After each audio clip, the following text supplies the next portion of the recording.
Algodones is far enough away from Bernalillo to where you all have not had to see the somewhat amusing, somewhat distressing sight of me trying to run.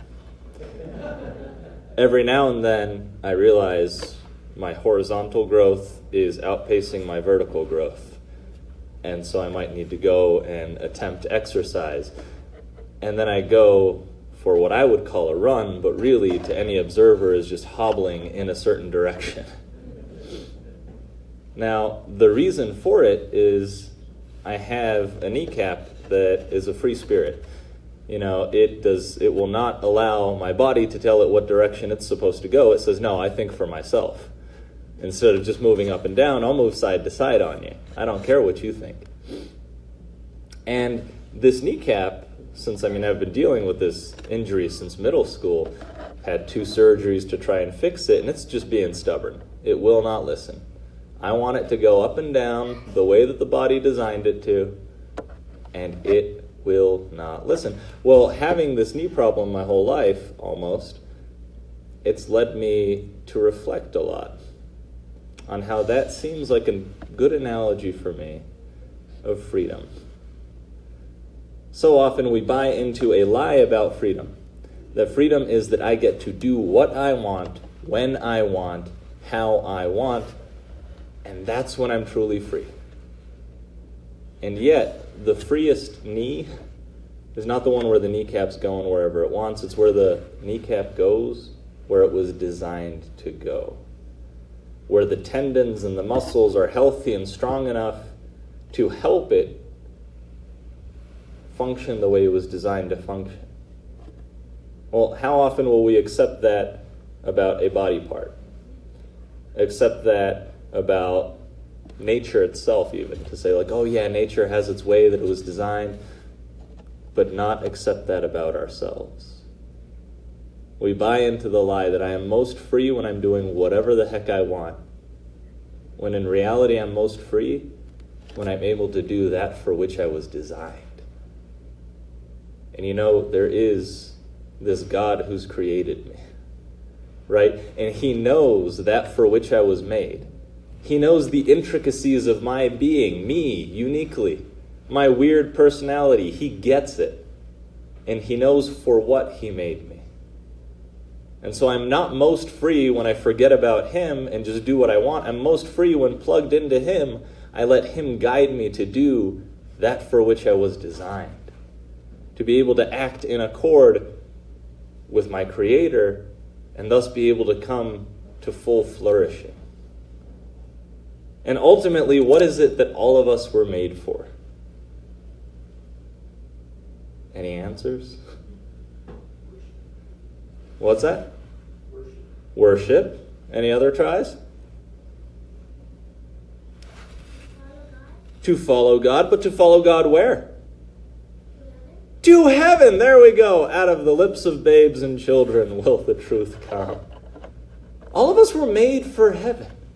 We were designed for the greatness of not only being made in the image of God, but then to be adopted as his sons and daughters, and then to live with him in our heavenly homeland.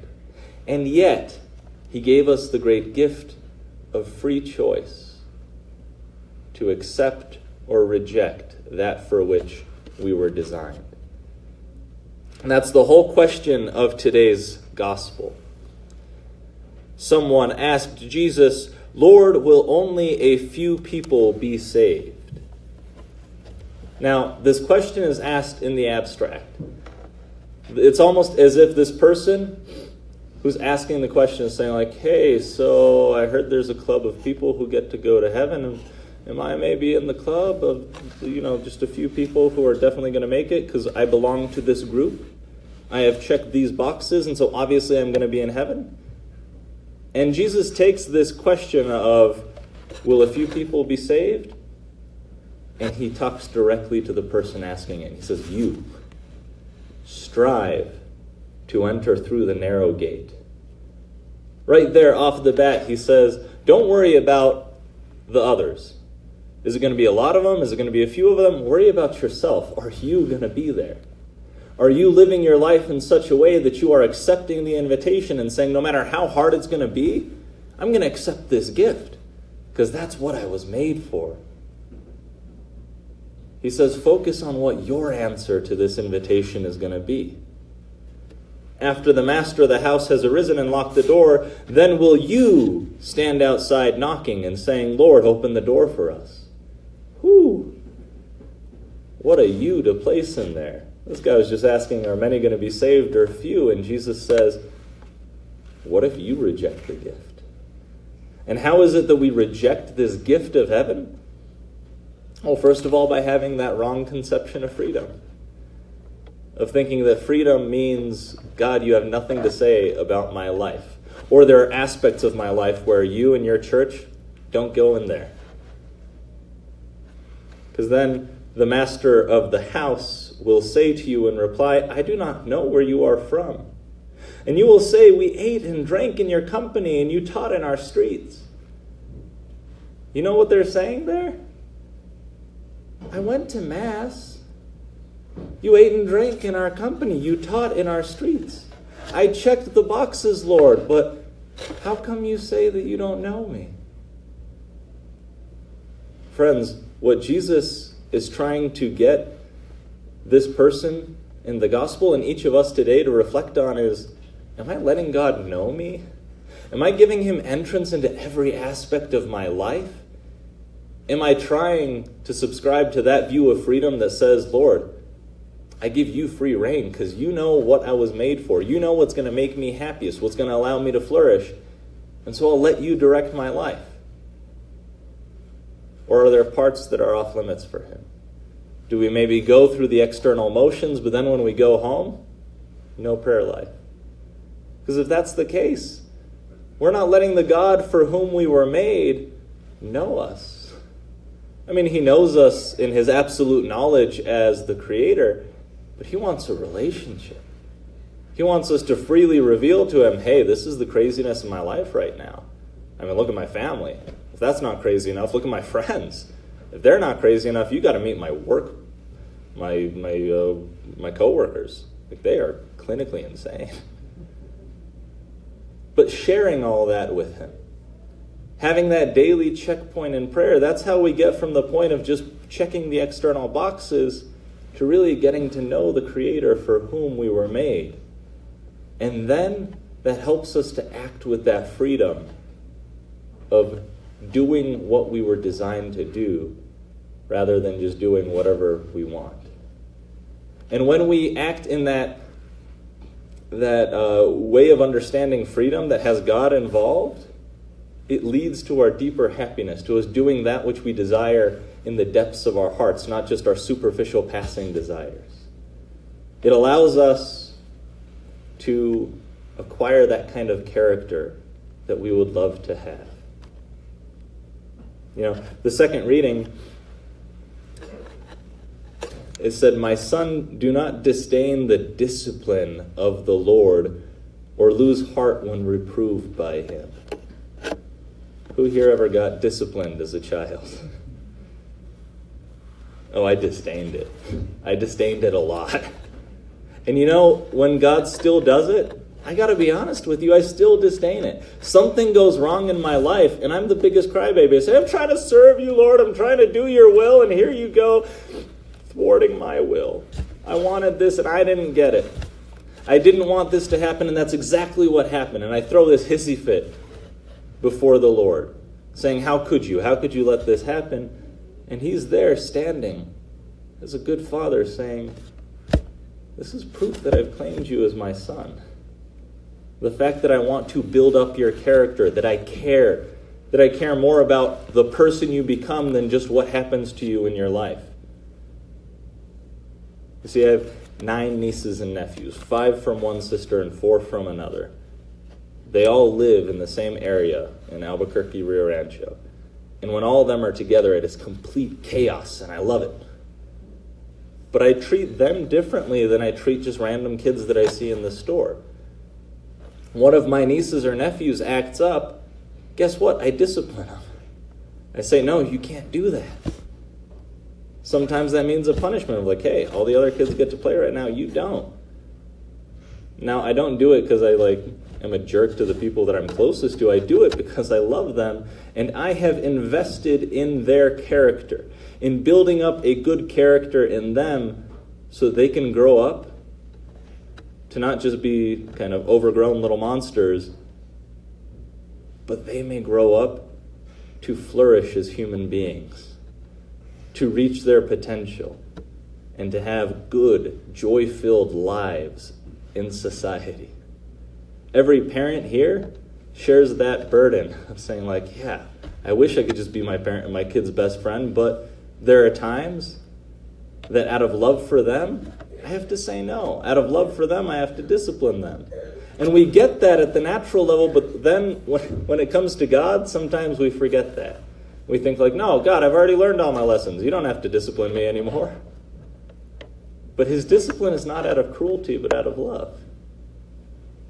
And the closer that we get to him in our daily prayer, in our living relationship with him, the more that we can interpret what happens in our lives, not as this bad sentence from a cruel judge, but as discipline from a loving Father. So when things don't go our way, when we encounter some kind of suffering that we weren't expecting, we can see that God can work through even that. It's not that he's causing it. It's not that we're just pawns on a chessboard and he's saying, guess what? Jennifer's going to suffer today. It's that every single life in this fallen world is going to entail suffering. And we can either waste that suffering, just be bitter about it, frustrated, kind of shake our fist at God and then keep going in our life. Or we can let God use that suffering as discipline to build our characters into more godlike ones, in order to let us escape from this prison of self-concern and self-pity that ends up turning very often into this self-loathing.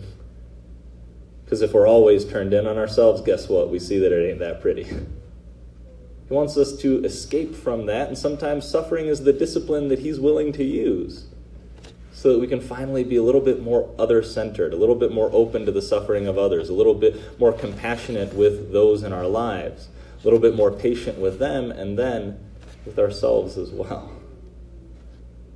And so do we waste our suffering, or do we let it be disciplined? Are we striving for heaven, to enter through that narrow gate? Or are we just focused on, I do what I want when I want here on earth? The prayer that I prayed at the very beginning puts the whole matter so beautifully. The collect said, O God, who caused the minds of the faithful to unite in a single purpose, grant your people to love what you command and to desire what you promise, that amid the uncertainties of this world, our hearts may be fixed on that place where true gladness is found. Lord, grant your people to love what you command. I wish that my knee loved to function the way it was designed to, because it would be able to do so much more than it does right now. I wish that I truly loved what God commanded me to do, that I had a heart for which the commands of the church were second nature, because then I would be able to live as a fully flourishing human being. And you know what we call those people? Saints. The saints had this certain freedom and joy about them because they were functioning exactly as they were designed to function. They loved what God commanded through his church. And to desire what you promise. What do I desire most in life? And is it heaven? Is it to enter through that narrow gate? In the depths of my heart, yes, that's what all of us are seeking. But do I allow that to change my daily habits? Am I striving to enter through the narrow gate? Asking God to help me love what he commands and to always desire what he's promised, that my heart may be fixed on that place where true gladness is found. We get a foretaste of that place here in our communion with our Lord. And when we receive him today in the host, in the blessing, then let us ask him, Lord, set my heart on fire with a love for you, for what you command, so that you can lead me to that place where true gladness is found.